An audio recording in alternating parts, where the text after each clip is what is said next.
Welcome, everybody, to another edition of Inside Guns with your host, me, the Yankee Marshal.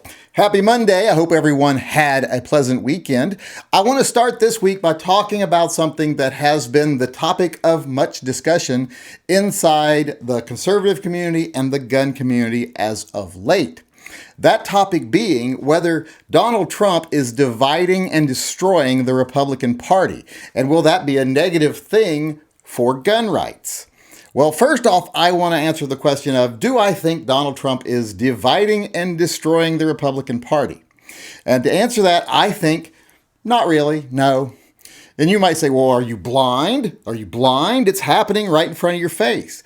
Well, yeah, it is happening, but I don't think it's Donald Trump's fault. I don't want to give him that blame or that credit. I think the problem is the Republican Party itself has been destroying itself for a long time, as has the Democratic Party. It's just the Republican Party seems to be more efficient at it. Like most everything else, the Democrats don't seem to be quite as organized or in lockstep as they should be. So they're destroying themselves more slowly. But the Republican Party has got some major problems, and Donald Trump is not the cause of those problems. He's a symptom of those problems. You see, both political parties decided a long time ago that instead of actually doing what's best for the people as a whole, they would choose special interest groups, build a base, and serve only those interests, or at least give lip service to those interests while serving their own interests and the interests of big business, etc. It seems the Republicans chose to cater to the religious right, the evangelicals, and also to the tobacco industry and the petroleum industry. The Democrats chose minorities, insurance companies, medical companies, things more along those lines, tech companies. They all chose their little groups they wanted to cater to and give lip service to and actually serve, the insurance companies, petroleum companies, etc., those who they're really serving. Well, unfortunately for the Republican Party, Christianity is a little bit on the wane. It's not as big a thing now that everyone is evangelical. A lot of people don't even go to church anymore. Churches are struggling in some places. And the ones that are doing well are the prosperity churches, which are basically just con jobs. So the religious right has been shrinking for a long time, and Republicans kept catering to them. When they did surveys of their own people, the young Republicans at conventions, when they asked them these topics, their opinions on these topics that used to really cater to the religious right, like being anti-gay marriage, being anti-gay period, other conservative issues, the newer people, the younger people under 30 are like, those are not issues that I care about anymore. That was a warning sign for the Republican Party, and that was a long time ago. That was way back when Obama was getting elected and when Clinton was getting elected. Those things were becoming problems. So they continued to cater to the religious right and to the petroleum industry and the tobacco industry were their chosen industries. And tobacco industry is a shadow of its former self, and the petroleum industry isn't far behind. So who they chose to cater to and who they chose to fund them is not as strong now as it used to be. And also, the people that they supposedly serve, the people that chose to go the conservative path, have not been being served by them for a long time. So they've gotten angry. Their base that they cultivated by serving the petroleum industry, the coal industry, the tobacco industry, those were more rural class working, farming people, like in the South, etc., with the tobacco industry. So the base they cultivated is now looking at them saying, what have you done for us lately, really? And they're not happy. And when Donald Trump came along, they saw an opportunity to do something different. I think some people even on the left saw an opportunity to do something different with Donald Trump because both sides have been locked into two parties for so long. And I believe a lot of Republicans hold their nose and vote Republican, although they don't agree with the Republican Party on a lot of things. And I think a lot of Democrats hold their nose and vote Democratic, even though they don't agree with them on a lot of things. It's just that their main hot button issues tend to go one way or the other.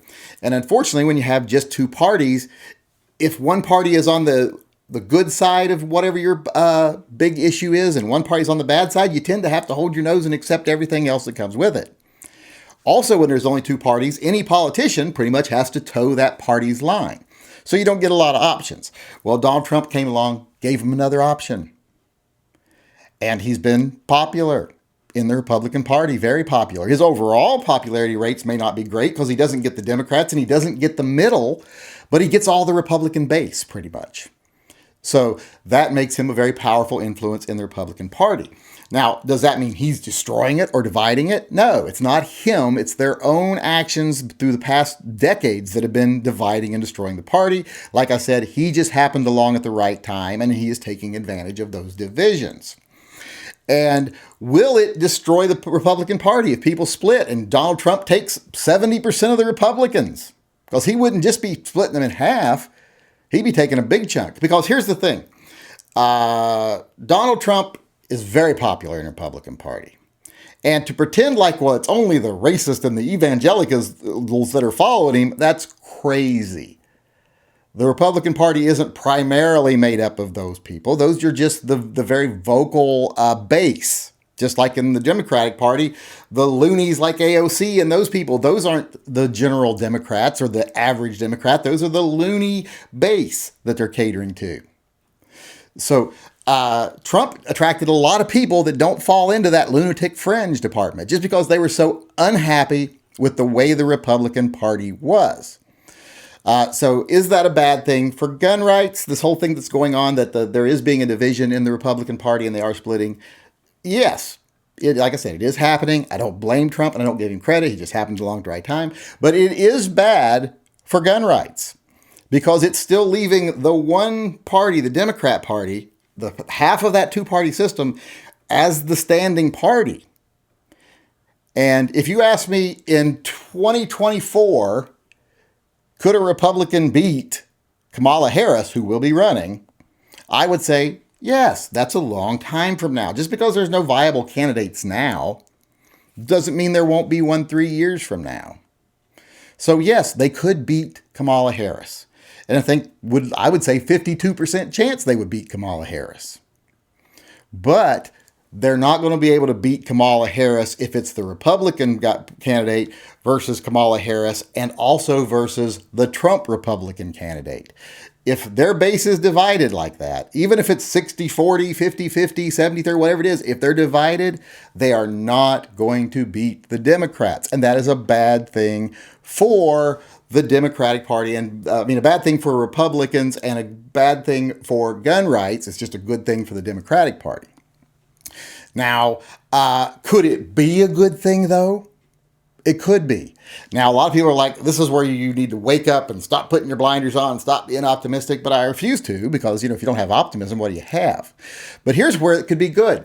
If 70% of the people split away from the Republican Party because they don't like the Republican policies and the things they've been catering to for years and the fact that they've done nothing for the average working person and blah, blah, blah. It's like neither party really has. They split off with Donald Trump. Well, if the Republicans that are left, if they become the Trump party, and the Republicans that are left, no longer have to live up to the dogma of that two-party system, that Republican mantra, well, then they can say, okay, well, if we're no longer serving the special interests or the evangelicals, well, then we can become a party that is different. We can become socially responsible, socially responsible, fiscally conservative. We can say socially, people are responsible for their own lives. The government shouldn't be running your life. The government should just be there as a mechanism the people can use to protect their best interests, not something to control their lives. And they can also say, and we don't care what people do in those lives. We don't care if they get gay married, straight married, don't get married at all, whatever they want to do, whatever religion they want to practice, whatever. We're a party that believes in fiscal conservativeness. We can believe in guns, and we can also be pro-choice. We don't have to be locked into one of those two ideas simply because we're in a two-party system. When you're in a two-party system, if one party's thumbs up, the other party pretty much has to be thumbs down if they want to divide the people. So if there was another option, well, then that party can start picking and choosing what they want to be thumbs up and thumbs down on. And when they do that, not only might they draw some away from the Trump party back, the people who held their nose and went with Trump might go, well, look, that's a platform I can actually kind of agree with now. I'm going back to being a Republican. And you might say, well, that's still dividing the Republican Party up, and now we're still standing against the Democrats. But it doesn't have to be that way because two things can happen. One, either the Republican Party can become something that some more moderate Democrats associate more with now and go, you know what? I don't want to be a Democrat anymore because I don't agree with the AOCs and the Maxine Waters and all these other people. I don't associate with them at all. My party doesn't look like what I thought it looked like when I joined. So now the Republican Party, or what used to be the Republican Party, is more along the lines of what I think. I'm pro-choice, even though I don't like abortion. I'm pro-gun. I don't have to be anti-gun anymore just because I'm a Democrat. I can go over to this group and, who has a more varied ideas, more varied opinions on things. They don't have to be the mirror opposite of the Democratic Party. So we might siphon off some Democrats into the Republican Party. Then we might end up with pretty much an even split because we might get some people from the middle that move over. So it might end up with a good, solid three-party system then. I think that would be good for gun rights. And what would be even better, I think, in my opinion, is if the Republicans did fracture and they ended up 50% a more centrist Republican Party, 50% a more further right Republican Party under Trump, and then the Democrats went, you know what? We've been holding our nose and conferencing with the Maxine Waterses and the AOCs and the Pelosi's and the Schumers because we had no other option unless we wanted to completely turn against what we believe on most things and become Republicans. And we had to stay with the Democrats or the Republicans were able to overwhelm the Democrats if we split away. Well, then now they can say, well, the Republican Party is no longer this giant party that's the mirror opposite of the Democratic Party. It's multiple parties now. So we can break off and form another party. And then we'd have 4 parties. So I know this has all been pretty rambling and everything here, but I just wanted to put it forward because I'm hearing all these people saying, Trump's destroying the Republican Party. Trump's not destroying the Republican Party. The Republican Party destroyed the Republican Party. Trump was an alternative to people who were sick of it. And if he does divide the party, so be it. Would that be bad for us? Like I said, yes. But if we're smart and the Republicans that stay, the more centrist Republicans, if they decide, you know what, enough of this fucking dogma, enough of this, basically it being a religion of your politics and you have to agree with everything. No, let's build a more varied platform, a platform that appeals to more people, minorities, younger people, etc. And then maybe some Democrats will come over, the people in the center will come over, and even better, maybe the Democratic Party would see what happens over there and go, you know what, we need to do that. Because maybe their base would go, we need a party that's like Democrat light. They're getting Republican light, we want Democrat light. So we want to split up into a new party. And the more parties, the better. I think the more parties you have, the better it is for the people because you get less into identity politics. Everything doesn't have to be black or white or thumbs up or thumbs down. You can have some groups in the middle that are like, that big topic, well, we don't really have a position on that because we don't have to because we're concerned about these other things. And you can be in our party if you care one way or the other or don't care at all.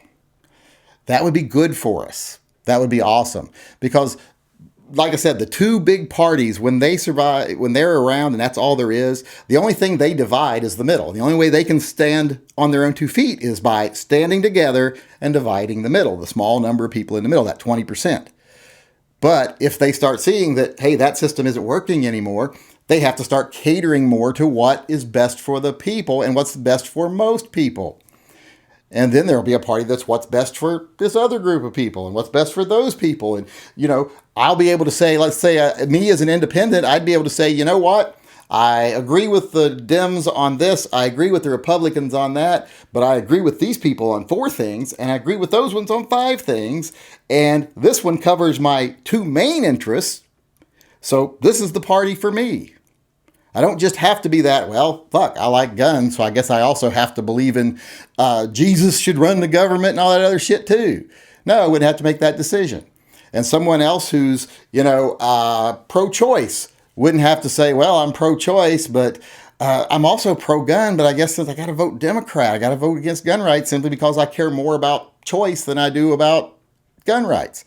People wouldn't have to make that choice. They might be able to find a party like, wow, look at that. Party number 3 is pro-gun and really doesn't have any opinion on abortion or believes in pro-choice or believes it's an unsolved, just more options. That's a good thing.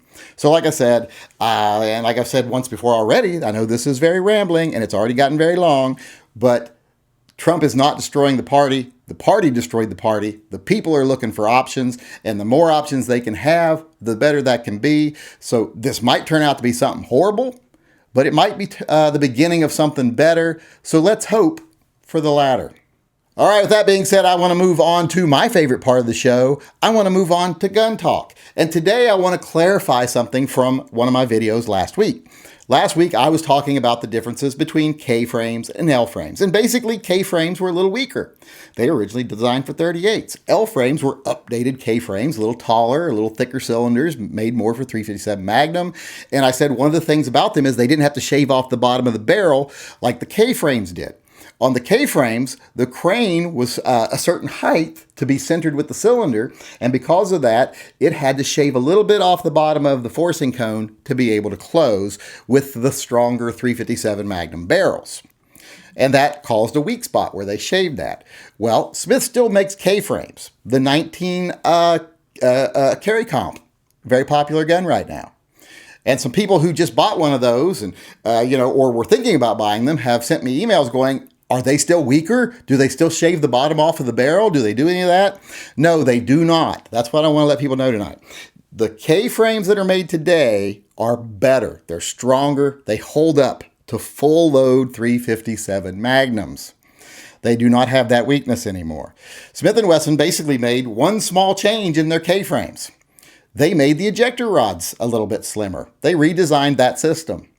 And since the ejector rod is slimmer, the actual crane could be a tiny bit shorter because it doesn't have to allow for the diameter of the thicker ejector rod, and that leaves a little more space where the barrel is set. And since there's more space from the top strap down to the top of the crane, they don't have to shave any of the barrel off anymore. The barrel fits perfectly. So everything's strong and can handle full load 357 Magnums. They don't have to have that crane impeding on the bottom part of the barrel so where it needs to be shaved off. That's a thing of the past. The new guns, simply because of that narrower extractor rod or ejector rod and the fact that the crane can be a little shorter, now they don't have the weaknesses that the K-frames had. So if you buy a modern K-frame, don't worry. It's every bit as sturdy and every bit as capable of handling 357 Magnum loads as the L-frame is. It's just a little smaller. All right, today I want to end the show as usual with our viewer EDC. And today's carrier is Matthias. And Matthias sent us a picture of himself carrying his CZ82, a surplus gun, in a cheap hybrid holster that he got from Amazon. Those were his exact words, some cheap no-name hybrid holster he got from Amazon. And the reason he wanted to show us this setup is because he wanted to show everybody that you don't have to follow the big trends when you decide to carry a gun. You don't have to go out and buy the latest, greatest, fad gun. There are some guns that are just always good, and they don't have to be expensive. Your accessories don't have to be expensive to have a good carry setup. You can have a nice, plain, simple gun, nice, plain, simple, inexpensive holster. So concealed carry is not just for people who want to follow the tactitards and, get the latest polymer wonder and the more tactical holsters and spend a fortune. It's not for the people who have to follow, the cool guys like me that like Beretta and revolvers and nice holsters and nice leather holsters, etc., nice leather belts. You don't have to do that. You can go your own way. You can spend less money and still have a good rig. So concealed carrier is not just for people who want to spend a lot of money. It's for people who also want to be a little bit conservative with their wallet and don't mind carrying something like a surplus gun. And that's not the only thing apparently he's showing us with this picture, because I also notice he is wearing what appears to be a Dragon Ball Z shirt. And if you look at the back shelf behind him there, it appears that there is a USS Discovery on his shelf, along with it looks like possibly a Voyager. It's very blurry, so it's hard to tell, maybe even a Klingon ship. So he's not only telling us that concealed carry is for people who are a little more frugal, he's also telling us that concealed carry is also not just for manly men like myself, it's also for nerds and virgins, because I think this picture kind of makes that clear. So he sent us a couple of different messages here, both of which I agree with. So I wanted to show our concealed carrier of the day, Matthias, with his surplus CZ82 in his no-name holster from Amazon. All right, everybody, that's our show for today. I hope you enjoyed it, and I hope you come back tomorrow. Until then, I want to sign off by saying, as usual, as far as the state of the world today is concerned, well, it is what it is. But what it will be in the future, if we keep level heads about ourselves, we don't act like children, we don't act like frightened little girls, we don't run around like our hair's on fire because we listen to the manipulators and the profiteers, the people serving the interest of the industry and not the people or the Constitution. If we keep level heads about us, what things will be in the future is better.